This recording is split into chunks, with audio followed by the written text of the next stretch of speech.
I said this the other day, and I've said it. I've explained the Ten Commandments and the law so many times. Sometimes it comes out though, and you're like, "Wow, that came out really well." Yeah. But I made some Facebook post, and on it said, "God never had a holy standard for us to keep or to meet.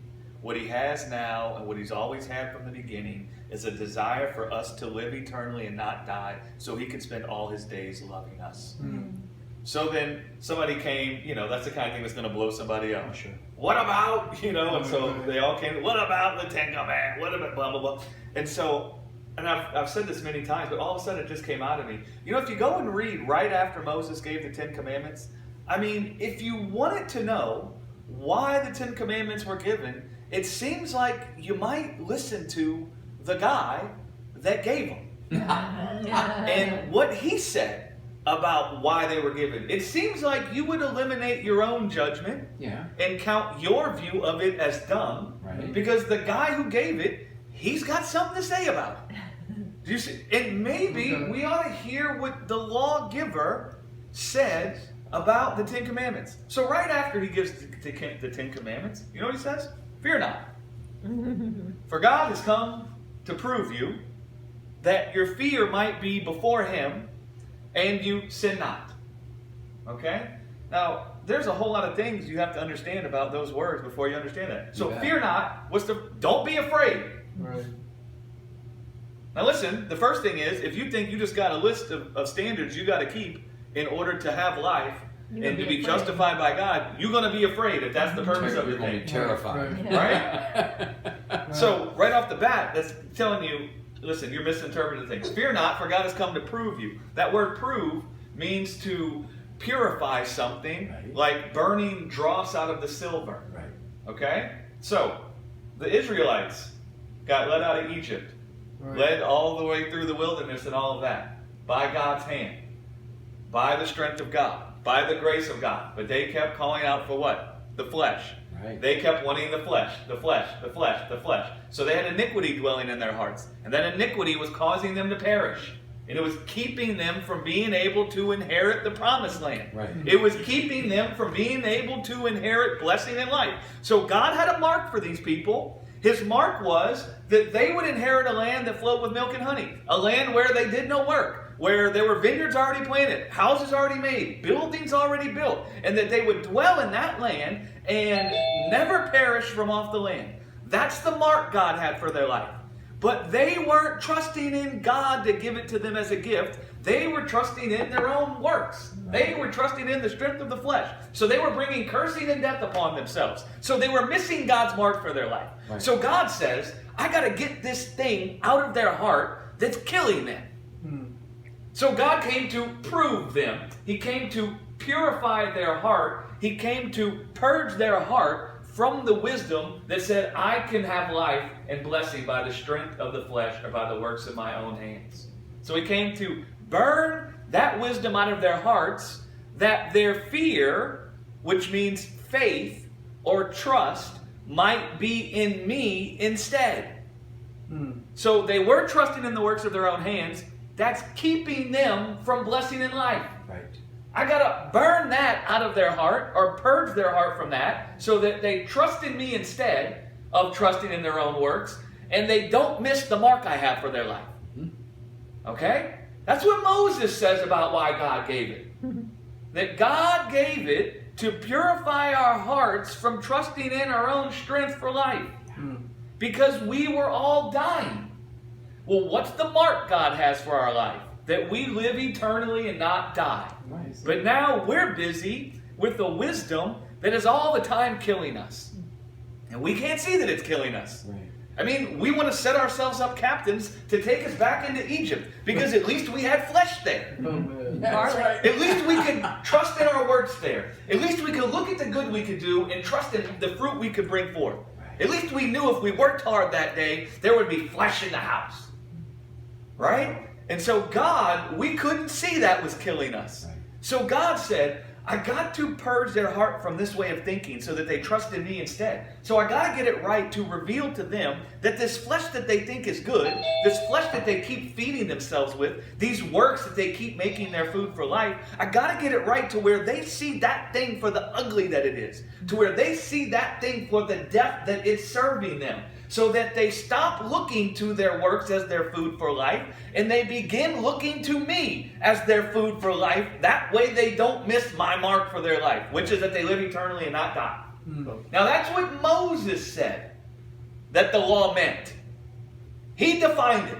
Moses is the lawgiver. You don't get the right to say what you think about it. I mean, I think I said this on Sunday in the Bible study. All of our judgments are dung. Yes. There's only one's judgment that matters. It's God's. Right. Your judgment about what thou shalt not means nothing. And you don't get to say what you think it means. Moses says what it means. He's the one that went up there and talked to God. God told him what it means. And he said what it means. This is why Jesus, when he came as the manifestation of the lawgiver, he looked at what was written in the law, and he said, blessed are those that mourn, for there shall be the kingdom of God. Blessed are the meek, for they shall inherit the earth. What's he saying? Blessed are those whose fear is before God and not in their own works, for they shall inherit the promised land, or the earth, which is what the promised land spoke of. And so Jesus came, and he says the same thing.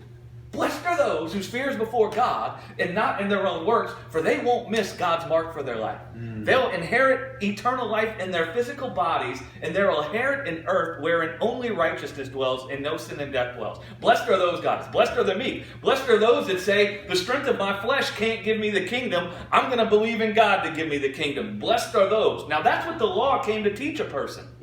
Paul said that the Jewish people, I think it's Romans 9 or 10, where he says that the Jewish people didn't attain to the righteousness of the law. He said they didn't attain to the righteousness of the law. And he said the reason they didn't attain to it is because they sought it by the works of the law instead of by faith. And so what is the righteousness of the law? The righteousness of the law is not that if you can perform all of the works in the law that you're righteous. That's not the righteousness of the law. The righteousness of the law is that it comes to teach you about the work of God and what God will do free from your contribution to give you life as a gift.